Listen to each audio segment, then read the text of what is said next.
าขอสัญญาวีภาษาอังกฤษวอดมวลมันเป็นซิลล์เองเจ้าขอสัญญาวีเจ้าขอสัญญาวีขึ้นสู่เวทีเจ้า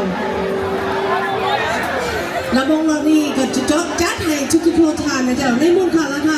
$20เจ้าขอบใจไอวีหลายๆเด้อเจ้าควรเซ็นกันเจ้า Like I told you, any amount, any dollar, it's welcome. If you want to reserve and you want to sing yourself, you let us know. So this round is from Mr. Lee with his band, Anata band, and he said he want to sing himself and dedicate it to all of you in the amount of $20. So for your idea, Joe.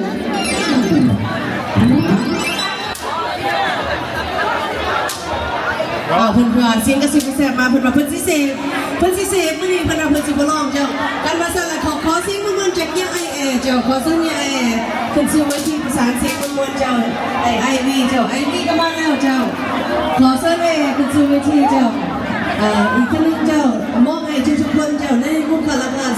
$20จากยังไอวีเจ้าสู้ๆเลยเพิ่นอันนี้ก็เป็นเล่าคาวบอยเฮาเด้อคนใจเฮาได้นี่ยังไงเฮานี่นะเจ้าเ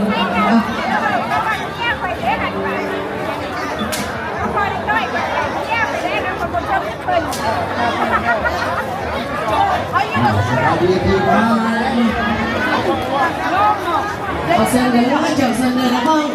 ที่บอร์ดทำมาเพียงพอกันเจ้าเสื้อทุกผ่านจากมาโมจินเด้อเจ้าเลย beautiful beautiful เจ้าเลยมันอ่ะ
กับขอเสียงพยิง